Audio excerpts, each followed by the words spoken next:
ചമ്മന്തി റെസിപ്പിയുമായിട്ടാണ് എത്തിയിരിക്കുന്നത്. ഉഴുന്നും കൊണ്ട് ഒരു കുഞ്ഞി ചമ്മന്തി റെസിപ്പി. നമുക്കിപ്പോൾ കിറ്റിൽ നിന്നൊക്കെ ഉഴുന്ന് കിട്ടുന്നുണ്ട്. അത് വെച്ചിട്ട് നമുക്ക് ദോശയുടെ കൂടെയും ചോറിന്റെ കൂടെയും ഒക്കെ കഴിക്കാൻ പറ്റിയ ഒരു റെസിപ്പിയാണ്. നോക്കാം എങ്ങനെ ചെയ്യാം. ഉഴുന്ന് ചമ്മന്തിക്ക് പാൻ ചൂടാക്കി അതിപ്പം വെളിച്ചെണ്ണ ഒഴിക്കാം. എണ്ണ ചൂടായി വന്നിട്ടുണ്ട്. അതിലേക്ക് ഉഴുന്നും ഇതൊന്ന് ചൂടാകുമ്പോഴേക്കും ചിരകി വെച്ചിരിക്കുന്ന തേങ്ങയും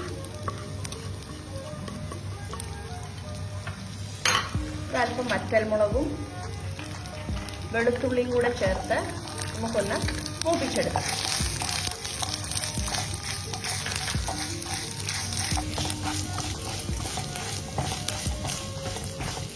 ഉഴുന്നൊക്കെ പൊട്ടി തുടങ്ങിയിട്ടുണ്ട്. അതിലേക്ക് ഒരു പിടി കറിവേപ്പിലയും കൂടെ ചേർത്ത് ഒന്നുകൂടി ആ കറിവേപ്പില ഒന്ന് വാടി വരുന്നിടം വരെ ഒന്ന് മൂപ്പിച്ചെടുക്കാം.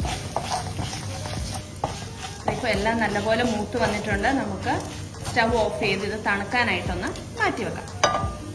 ഉഴുന്നിന്റെ കൂട്ട് തണുത്തിട്ടുണ്ട്.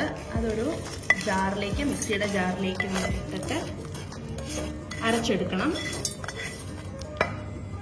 ഇതിന്റെ ഒപ്പം തന്നെ ഇതൊരു കുറച്ച് ശർക്കര ചീകിയതും ഒരു ചെറിയ നെല്ലിക്ക വലുപ്പത്തില് വാളൻ പുളിയും കൂടി ഇട്ട് വേണം നമ്മൾ അരയ്ക്കാൻ.